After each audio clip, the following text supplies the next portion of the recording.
வணக்கம். வாழ்க வளமுடன், வாழ்க வையகம். வையத்து மாந்தர் அனைவரும் வாழ்வாங்கு வாழ வேண்டும். வாழ்க்கையில் எல்லா நலன்களும் பெற்று என்றென்றும் மகிழ்ச்சியா இருக்கணும்னு வாழ்த்துறோங்க.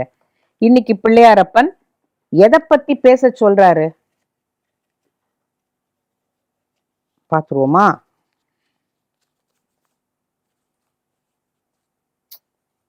எவ்வளவு அழகான பேர் பாருங்களேன். சத்தியகாம ஜபலா, பேரே அழகா இருக்குல்ல. சத்தியகாமன்னு ஒரு சின்னஞ்சிறுவன் இருந்தான். அவன் போய் அவன் அம்மா கிட்ட, அம்மா நான் இப்ப படிக்கணும் இல்லம்மா, குருகுலத்துக்கு என்ன அனுப்புறீங்களா அப்படின்னு கேட்டான். அனுப்பலாம், போறதுக்கு நீ தயாரா அப்படின்னு கேட்டபோது, ஆமா அம்மா எனக்கு படிக்கணும்னு ஆசையா இருக்கு, நிறைய விஷயங்களை கத்துக்கணும்னு ஆசையா இருக்கு. என்னுடைய கோத்திரம் என்ன, என்னுடைய அப்பா பேர் என்னம்மா அப்படின்னு கேட்ட பொழுது அவ, அப்பா பேரெல்லாம் எனக்கு தெரியாது, நான் அவருடைய ஆசிரமத்துல பணிபுரிஞ்சுட்டு இருந்தேன், இப்ப அவர் இல்ல, ஆகையனால நீ என்ன பண்ற, உன்னோட குரு கிட்ட போய் எங்க அம்மா சொன்னாங்க அப்பா பேர் தெரியாததுனால ஜபலான்னு என்னுடைய பேரை சேர்த்து சொல்லு அப்படின்னு சொல்லி அனுப்பிச்சிட்டாங்களாம். இந்த குழந்தை என்ன பண்ணா, நேர குரு கிட்ட வந்தான். குருவே நமஸ்காரம், என் பேர் சத்தியகாமன், எங்க அம்மா தன்னுடைய பேரை மட்டும் சேர்த்துக்கிட்டா போறோம் அப்படின்னு சொல்லிட்டாங்க. அப்படின்னு உடனே அந்த குருக்கு ஒரே ஆச்சரியம்.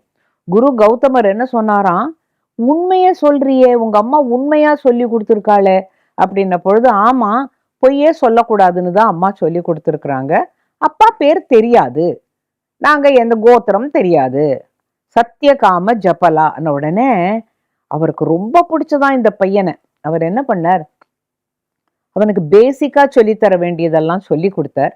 அவனுக்கு ஓரளவு புரிஞ்சது. அப்புறம் காயத்ரி மந்திரத்தை சொல்லி கொடுத்தார். அதையும் விடாம ஓதின்னு இருந்தான். அப்போ ஒரு நாளைக்கு அந்த குருவுக்கு என்ன தோணித்தோ தெரியல, இவன் ஒரு பெரிய ஆளா வருவாங்கிறது மட்டும் அந்த குருவுக்கு தெரிஞ்சது. இவ்வளவு நேர்மையா பேசுறான், இவ்வளவு விஷயங்களை தெளிவா புரிஞ்சுக்கிறான்னு சொல்லிட்டு அவன்கிட்ட 400 மாடுகளை கொடுக்குறார். பசுமாடுகள், கண்ணுக்குட்டிகள் எல்லாத்தையுமா சேர்த்து ஒரு 400 கொடுத்து, நீ இத அழைச்சிட்டு போய் புல்லெல்லாம் கொடுத்து, அந்த தண்ணீரெல்லாம் கொடுத்து, இந்த மாடுகள் நல்லபடியா நீ பார்த்துக்கோ அப்படின்னாராம். அப்ப அவனே என்ன சொல்றான், சரி குருவே, நான் இந்த 400 மாடையும் அழைச்சிட்டு போயிட்டு 1000 மாடு ஆன பிறகு நான் அழைச்சிட்டு வரேன் இது எல்லாத்தையும், சரியா அப்படிங்கிறான். அவருக்கு ஒரே சந்தோஷம், நம்ம ஒண்ணு சொன்னா அதை எப்படி புரிஞ்சுக்கிறான் அப்படின்னு சொல்லிட்டு இவன் அந்த 400 மாடுகளையும் ஒரு கொஞ்சம் தூரம் தள்ளி ஒரு புல்வெளி இருந்தது, நதிக்கரையில கொண்டு போய் அங்க இருந்து அவன் மாடுகளை பார்த்துட்டான். அந்த கண்ணுக்குட்டிகள்லாம் வளர்ந்தது. அந்த 400 மாடுகளும் 1000 மாடுகள் ஆச்சு. அப்ப இவன் இயற்கையோடு ஒன்றி வாழ்ந்தான். அவனே என்ன பண்ணுவான், மாடுகளுக்கு புல்லு கொடுப்பான், தண்ணி கொடுப்பான், அவனும் போய் குளிப்பான், அங்கேயே என்ன கிடைக்கிறதோ அதை சாப்பிடுவான். அந்த காட்டு வாழ்க்கை அவனுக்கு பிடிச்சதுனால இந்த பிரபஞ்சத்தோடு ஒன்றி வாழ ஆரம்பித்தான். நாம அதை தான் மறந்துட்டோம், இயற்கையோடு வாழ மறந்துட்டோம் நாம. அதனால நமக்கு பல விஷயங்கள் புரிய மாட்டேங்குது. சத்தியகாமன் என்ன பண்ணான், திறந்த வெளியில இருந்தான், அங்கேயே ஒரு சின்ன குடிசை போட்டுட்டான். அது மழை வெயில் அதுலேருந்து தப்பிச்சுக்கிறதுக்காக அங்க அங்க என்ன கிடைக்கிறதோ அதையே சாப்பிட்டான். இந்த பசுமாடுகள் எப்படி வளர்ந்ததோ அது போல அவனும் வளர்ந்தான். அவனுக்கு ஒரு இயற்கையோடு இயைந்த வாழ்க்கைங்கிற பொழுது ரொம்ப ஹெல்த்தியான வாழ்க்கைன்னு சொல்லுவாங்க இல்லையா, அப்படி இருந்தான். 1000வது மாடு வந்த உடனேவே அவனுக்கு ஒரே சந்தோஷம். அவன் சரி இதுங்களை எல்லாரையும் அழிச்சுக்கிட்டு நம்ம குருவை பார்க்க போகலாம் அப்படின்ன பொழுது ஒரு மாடு அவன் கிட்ட பேசினதான். இயற்கையில பேசுமா அப்படின்னு நம்ம கேட்கலாம். நான் பார்த்திருக்கேன், பட்டிக்காட்டுல எல்லாம் இந்த உழவு மாடுக்கு பேர் வச்சிருப்பாங்க. வாடா வேலுசாமி போலாண்டா அப்படின்னாக்கா அது வரும். அது பேர் வேலுசாமின்னு அது புரியுமா, இவங்க போலாங்கிறது புரியுமா, அது நமக்கு தெரியாது.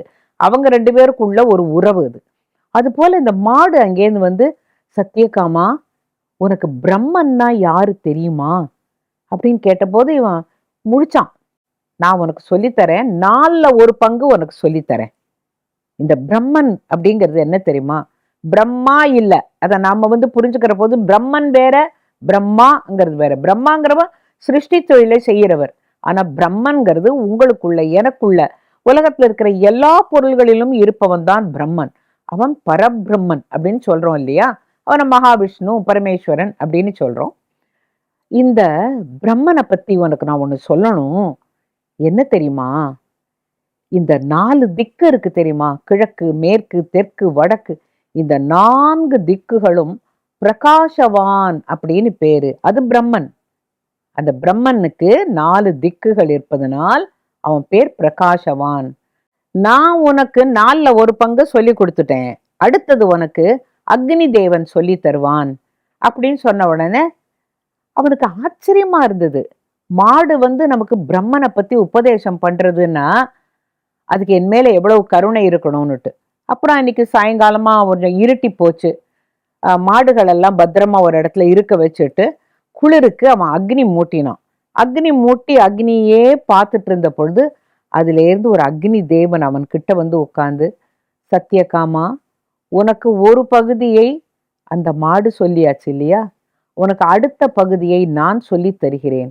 பிரம்மன் என்பது என்ன தெரியுமா? இந்த நிலம், கடல், காற்று, ஆகாயம் இதெல்லாம் அனந்தவான் என்று பெயர். அதே பிரம்மனுடைய பெயர். இந்த பொருள்களுக்கெல்லாம் அனந்தவான் என்று பெயர். அனந்தவான் என்றால் அளவிட முடியாதவன். அனந்தம் அப்படின்னு சொல்றோம் இல்ல, எத்தனை சந்தோஷம்னா அனந்த சந்தோஷம் அப்படிங்கிற அனந்த கோட்டி நமஸ்காரம் சொல்றோம் இல்லையா? அனந்தம்னா அளவிட முடியாதது, அதை நீ புரிஞ்சுக்கோ அப்படின்னு சொன்ன. ஓ, பிரம்மன்கிறது யாரு? முதல்ல அது சொன்னதை பார்த்தாக்க 4 திக்கும் இறைவனின் பரிமாணங்கள். இது வான், கடல் எல்லாமே அவன்தான் அப்படின்னு சொல்றது. ஓ அப்படின்ன பொழுது இதோட அடுத்த பகுதியை உனக்கு ஒரு அன்னம் சொல்லி தரும் அப்படிங்கிறான். இவனுக்கே ரொம்ப இன்ட்ரெஸ்டிங்கா இருக்கு. ஒரு பிரம்மனை பத்தி சொல்றதுக்கு ஒரு குருவே இல்லையே. ஒரு மாடு சொல்றது, அக்னி தேவன் சொல்றான், அடுத்தது ஒரு அன்னம் சொல்ல போறதா அப்படின்னு நினைச்சுக்கிறான். அடுத்து நான் காலையில இந்த மாடெல்லாம் தண்டிக்கிட்ட அழைச்சிட்டு போய் புல்லெல்லாம் கொடுத்துட்டு இவனும் நீராடி அங்க உட்கார்ந்து இருந்த பொழுது அந்த நதியில ஒரு அன்னம் வந்தது. ஒரு அன்னம் வந்துட்டு, சத்தியகாமா, உனக்கு நான் 3ஆம் பகுதியை சொல்லி தருகிறேன். இந்த மின்னல், இடி, காற்று, மழை அதெல்லாம் இருக்குல்ல, அதுதான் பிரம்மன். நீ அதை புரிஞ்சுக்கோ. அது ஜோதிஷ்வான் அப்படின்னு பேரு. ஓ, அப்ப முதல்ல நான் புரிஞ்சின்றது என்ன? 4 திக்குகளும் இல்லையா? அதுக்கு அடுத்தது அனந்தவான், இது ஜோதிஷ்வான். சரி, அடுத்தது யாரு எனக்கு சொல்லி தருவா? 4வது பகுதியே உனக்கு ஒரு நீர்க்கோழி சொல்லி தரும் அப்படின்னு சொன்னான். இவனுக்கு ரொம்ப ஆர்வம் மேலிட்டு ஒன்னொன்னையும் கேட்டுட்டு இருக்கான். அடுத்த நாளைக்கு அன்னைக்கு அன்னம் பேசியாச்சு. அப்புறமா சந்தியாவந்தனம் பண்ணிட்டு அந்த நதிக்கரையில உட்கார்ந்து இருந்த பொழுது ஒரு நீர்க்கோழி சொல்லி, இந்த பிராணனாகிய மூச்சு காற்றுதான் பிரம்மன். உனக்குள்ளும் எனக்குள்ளும் எல்லாவற்றிலும் அசையும் அசையா பொருள்களிலெல்லாம் இருப்பவன் தான் பிரம்மன். அதை நீ புரிஞ்சுக்கோ. இந்த மூச்சு காற்று இல்லைன்னா நீ இல்லை. இது வெறும் ஜடம். இப்ப உன்னை இயக்க வைக்கிறதும் உன்னை எல்லா தொழில்களும் செய்ய வைக்கிறதும் நீ அல்ல, உனக்குள்ளே இருக்கும் பிரம்மன். அதை புரிஞ்சுக்கோ. பிரம்மனுடைய பரிமாணங்கள் 4 திக்கு. அதுக்கப்புறம் ஆகாசம், இதெல்லாமே அவன்தான். அடுத்தது காற்று, மழை, இடி, மின்னல், புயல் இதெல்லாமும் இறைவன் தான். கடைசியில பார்க்கிற பொழுது எல்லா மிருகங்களுக்குள்ளேயும் எல்லா பொருள்களுக்குள்ளேயும் ஜட பொருளிலும் ஜடம் இல்லாத பொருளிலும் இயக்கமாக அல்லது அசைவற்று இருப்பவன் தான் பிரம்மன். அவனை நீ புரிந்து கொள்ள வேண்டும் என்பதற்காக நாங்க 4 பேரும் உனக்கு சொன்னோம். அவனுக்கு ரொம்ப சந்தோஷம். ஆனா இதுக்கு மேல நான் குரு கிட்ட போய் நிறைய கத்துக்கணும் அப்படின்னு சொல்லிட்டு எல்லா 1000 மாடுகளையும் அழைச்சிட்டு அவன் குரு கிட்ட வரான். குரு கிட்ட நமஸ்காரம் பண்ணிட்டு, நான் சொன்னபடியே 1000 மாடுகளோடு வந்திருக்கிறேன் அப்படின்னு சொன்ன பொழுது, எனக்கு நீங்க இனிமையாவது பாடம் எல்லாம் எடுக்கணும், நான் இங்கேயே இருக்கேன் அப்படின்ன பொழுது அவன் முகத்துல ஒரு ஒரு ஒரு அழகான ஒரு தேஜஸ் பார்த்தாராம். என்ன உன் முகத்துல என்ன இப்படி ஒரு தேஜஸ் அப்படின்ன பொழுது அவன் சொன்னானா, இல்லை குருவே, ஒரு நாள் திடீர்னு ஒரு மாடு என்கிட்ட பிரம்மன் பத்தி சொல்லித்து, அப்புறம் அக்னி தேவன் இன்னும் கொஞ்சம் பிரம்மனை பத்தி சொல்லித்து, அப்புறமா இன்னொரு நாளைக்கு எனக்கு ஒரு அன்னம் என்னோட பேசித்து, நீர்க்கோழி சொல்லித்து, ஆம், ஆயத்தனவான் அப்படிங்கிறவன் தான் உள்ளுக்குள்ள இருக்கிற உயிர் மூச்சாக இருக்கிற பிராணன் அப்படின்னு சொன்ன உடனே, ஓ ஜோதிஷ்மான், ஆயத்தனவான், இவ எல்லாரையும் பத்தி உனக்கு பிரம்மனை பத்தி எல்லாம் உபதேசம் நடந்து போச்சே, நான் உனக்கு இனிமே சொல்றதுக்கு ஒண்ணுமே இல்லையேப்பா, நீ பிரம்மத்தை உணர்ந்தவன், நீ பிரம்ம ஞானி அப்படின்னு சொன்னாராம். அப்ப அவன் சொன்னான், நான் என்ன செய்யணும்னு. இல்லை, நீ இதை விட மிக உயர்ந்த பதவிக்கு போவா, நீ இனிமே பள்ளிக்கூடத்துல எங்கிட்ட உட்காந்து பாடம் படிக்க வேண்டாம், நீ இயற்கையை தன்னால் உணர்ந்தவன், நீ உனக்கு என்ன செய்யணும்னு தோன்றதோ அப்படி செய்யலான்னு பொழுது அவன் மிகப்பெரிய பிரம்மஞானியாகி தனிமையில் இருந்து இறைவனை உணர்ந்து இறைவனோடு ஒன்று சேர்ந்தான் அப்படிங்கிற கதை. இதுல இந்த கதையில நம்ம பார்க்க வேண்டியது என்னன்னு கேட்டா, சில சமயம் நம்ம கேட்கலாம், அது எப்படிங்க ஒரு அண்ணன் வந்து பேசுமா, நீர்க்கோழி வந்து பேசுவான்னா, அந்த காலத்துல எல்லாமே பேசியிருக்கு, எல்லாமே பேசக்கூடிய சக்தி, பேசாம கூட விஷயத்த கம்யூனிகேட் பண்ணக்கூடிய சக்தி இருந்திருக்கணும். இப்போ யானை நம்மளோட பேசுறது இல்ல, ஆனா அந்த பாகனை தான் கேட்டானா ஊ ஊ ஊ அப்படியெல்லாம் சொல்றது இல்லை, அப்ப பேசலையா? முடியும், நாம முயற்சி செய்வதில்லை. ஆக இந்த சத்யகாம ஜபலா கதையில எனக்கு என்ன ரொம்ப பிடிச்சதுன்னா, தந்தை பெயர் தெரியாது என்பதை தைரியமாக ஒரு பெண் சொல்லி, என் பேரை உன் பேரோடு இணைத்து கொண்டு போய் சொல், குரு ஏற்றுக்கொள்வார் அப்படின்னாக்கா அந்த குரு ஏற்றுக்கொண்டார். ஏன்னா அவ சொன்னது உண்மைங்கிறதுக்காக. உண்மைக்கு என்றுமே தாழ்ச்சி வராது. அந்த நேரத்துல வேணா மூடி இருக்கலாம், ஆனா உண்மைக்கு அழிவு கிடையாது. அதை தவிர இவனுக்கு இயற்கையாகவே ஒரு ஒரு ஒரு உந்துதல் இருக்கு. எதோட? இயற்கையோடு எய்ந்த வாழ்க்கை வாழ்கின்ற பொழுது அவனுக்கு எல்லாமே புரிகிறது. 4 திக்கும் கடவுள், அப்புறம் இந்த வானம், கடல், எல்லாமே கடைசியில உயிர் மூச்சு முதற்கொண்டு எல்லாம் இறைவன் தான். அந்த இறைவனுடைய இயக்கம் இருக்கிறதுனால தான் எல்லாமே இயங்குகிறதுங்கிறது புரிஞ்சுன்னுட்டான். இறைவனை உணர்ந்துட்டா அப்புறம் அவன் பிரம்ம ஞானி தானே. ஆக இந்த கதையில நம்ம என்ன தெரிஞ்சுக்கிறோம்னாக்க, ஒவ்வொன்றையும் மதிக்க கற்றுக்கொள்ள வேண்டும், இயற்கையை மதிக்க கற்றுக்கொள்ள வேண்டும்ங்கிறதான் அடிப்படையா நான் இதுல சொல்ல விரும்புறேன். இது மட்டும் இல்ல, இன்னும் பல விஷயங்கள் உங்களோட பேசுறதுக்கு இருக்கேங்க. முன்னொரு காலத்துல உத்தாலகர் அப்படின்னு ஒருத்தர் இருந்தார். அவருடைய மகன் பேர் ஸ்வேதகேது. அவன் முறைப்படி குருகுலத்துல போய் படிச்சுட்டு எல்லாம் கற்றுக்கொண்டு விட்டோம் அப்படிங்கிற ஒரு மமதையில அங்கேருந்து வந்தான். வந்த உடனே அவ அப்பாவெல்லாம் கொஞ்சம் இளக்காரமா பார்க்க ஆரம்பிச்சான். அது நடக்கிறது தான். அதாவது இப்ப நம்மளுடைய வாழ்க்கையில கூட அது வரைக்கும் அவனுக்கு காதம் முறுக்கி அப்பா கணக்கு சொல்லி கொடுத்துருப்பாரு. டியூஷன் வீட்டுக்கெல்லாம் அவரையே அழைச்சிட்டு போய் குழந்தைய படிக்க வச்சு அவன் வெளிநாட்டுக்கு போய் படிச்சுட்டு ஒரு ஃபுல் சூட்டெல்லாம் போட்டுன்னு வந்தவொடனே உங்களுக்கெல்லாம் என்ன தெரியும், நீங்கள்லாம் 10ஆம் பசலிகள் அப்படின்னு ஒரு பார்வை நான் நிறைய வாழ்க்கையில நம்மளே அனுபவிச்சிருக்கோம் இல்லையா? அப்படி இவனு என்ன பண்ணிட்டா, அவ அப்பாவை பார்த்து ஒரு மாதிரி இளக்காரமா ஒரு பார்வை பார்த்துட்டு இருந்தான், இவங்களுக்கெல்லாம் என்ன தெரியும்னுட்டு. அப்பா சொன்னார், அப்பா நீ தான் எல்லாம் படிச்சுட்டு வந்திருக்கியே, கண் காணாததும் செவி கேட்காததும் வாய் பேசாததும் மனதால் உணரப்படுவதும் எது அப்படின்னு கேட்டார். கண் காணாததும் செவி கேட்காததும் மனதால் உணராததும் அது எது அப்படின்னு கேட்ட உடனே, நான் இதெல்லாம் படிக்கல, நீங்களே சொல்லுங்க அப்படின்ன பொழுது, ஒண்ணுமில்லப்பா, நீ ஒரு மண்பாண்டத்தை பார்க்குற, அதை பார்த்த உடனே இது எதுலேருந்து உருவாயிருக்குன்னு உனக்கு தெரியுமே, எது? களிமண்ணுன்னு தெரியும் இல்லையா? அவன் சொன்னா அப்படி பார்த்துட்டு, ஆமா, இப்போ ஒரு பொன் கட்டிய பார்க்குறோம், உடனேவே நமக்கு என்ன ஞாபகம் வரும்? நகைகள். இதுல இருந்து நகைகள் தானே பண்ணுவாங்க அப்படின்னு தெரியுது இல்ல. ஒரு இரும்பு தண்டவாளம் நடக்குதுன்னு அங்க அப்படி கிடக்குதுன்னு வச்சுக்கோங்க, அதை பார்த்த உடனே இந்த இரும்புல இருந்து தான் சட்டி கிட்டி எல்லாம் செய்யறாங்க, சட்டுவம் எல்லாம் செய்யறாங்க அப்படிங்கிறது கண் காணாதது, வாய் பேசாதது, காதுல கேட்காதது, ஆனா மனசுக்கு மட்டும் புரியறது இல்ல. அதுதான் உணர்கிறோம்.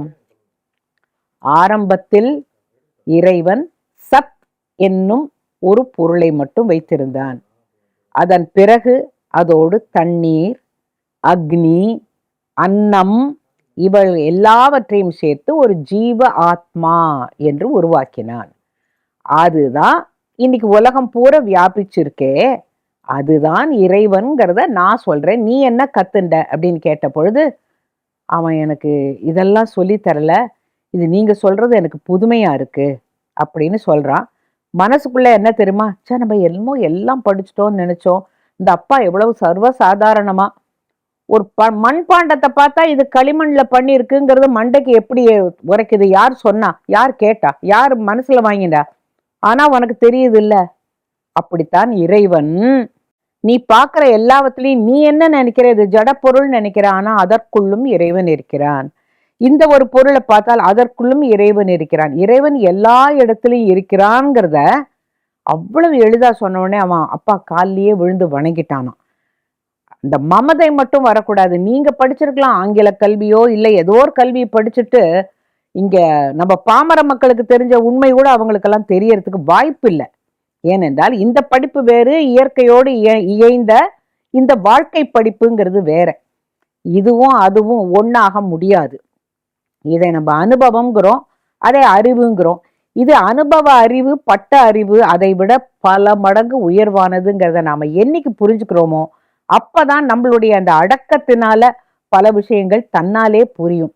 அடக்கம் அமரருள் உய்க்கும் என்று இங்கேதான் சொல்லி வச்சாரு. இதைத்தான் நாம புரிஞ்சுக்கணுமே தவிர பிரம்மன்னா என்னன்னு தெரியும் நமக்கு. இப்ப இயற்கை தான் இறைவன். அதுலதான் அவர் அன்னம், தண்ணீர், அக்னி, சத் இது எல்லாத்தையும் சேர்த்து ஒரு ஜீவாத்மா உருவாகிறது அப்படிங்கிறதையும் புரிஞ்சுட்டோம்னா இந்த உலகம் பூரா இதுதான். இந்த உலகம் பூரா வியாபிச்சு இருக்கிற. அதனாலதான் பிரகலாதனை கேட்கிற பொழுது எங்கடா இருக்காமோ ஹரி அப்படின்னு கேட்ட பொழுது, அப்பா அந்த ஹரியானவன் தூணிலும் இருப்பான் துரும்பிலும் இருப்பான் அப்படின்ன பொழுது துரும்ப அவனால பிடிக்க முடியல. இந்த தூணை காட்டி இங்க இருக்கானான்னு கேட்டா இருக்கான்னு சொல்றதுக்காக நரசிம்மமா அவனை அழிச்சாருங்கிற கதையெல்லாம் படிக்கிற பொழுது இது நமக்கெல்லாம் புரியறதுக்காக தான். இல்லாட்டா அவர் எதுக்கு நரசிம்மமா வரணும்? எதுக்கு ஒரு ஹிரண்யகசிபு இப்படியெல்லாம் கேள்வி கேட்கணும்? நம்மை போன்ற ஆர்டினரி பாமர மக்களுக்கு இறைவன் எல்லாவற்றிலும் இருக்கிறான் அப்படிங்கிறத புரிய வைக்கிறதுக்காகத்தான் இந்த மாதிரி புராண கதைகள்லாம் நாம கேட்கிறோம், சொல்றோம், மற்றவங்க சொல்ல கேட்கிறோம். நான் இந்த கதையை சொல்ற பொழுது இப்ப சமீபத்துல நடந்த ஒரு விஷயத்தை உங்களோட பகிர்ந்துக்கணும். ஏன் தெரியுமா? நம்ம நாட்டுல ஒரு முறை வச்சிருப்பாங்க. என்ன? செவ்வாய்க்கிழமை அன்று முடி கட் பண்ணிக்காத. வீட்டுல இருக்கிறவங்க சொல்லுங்க, வேண்டாப்பா இன்னைக்கு செவ்வாய்க்கிழமை முடி வெட்ட வேண்டாம். அந்த காலத்தில் உண்மையிலேயே செவ்வாய்க்கிழமையில நாவிதர்களுடைய கடை அடைக்கப்பட்டிருக்கும். இப்ப ராத்திரி 3 மணிக்கு பிரியாணி சாப்பிடுற கூட்டமா இருக்கும். எப்ப வேணா தலைமுடி வெட்டிக்கலாம், என்ன யாரு கேட்கறது அப்படின்னு சொல்ற காலத்துல வாழறோம். அப்ப அந்த காலத்துல ஏன் அப்படி செவ்வாய்க்கிழமைக்கும் தலைமுடி வெட்டிக்கிறதுக்கும் என்ன சம்பந்தம் அப்படின்னு நீங்க யோஜனை பண்ணினீங்கன்னா, கொஞ்சம் நீங்க யோஜனை பண்ணணும். செவ்வாய் அப்படிங்கிறது அந்த செவ்வாய் கிரகத்தை சேர்ந்தது. மார்ஸ். அது என்ன நிறம்? சிகப்பு, உஷ்ணமானது. அந்த செவ்வாய்க்கிழமை அன்னைக்கு உடலில் உஷ்ணம் அதிகமாக இருக்கும்.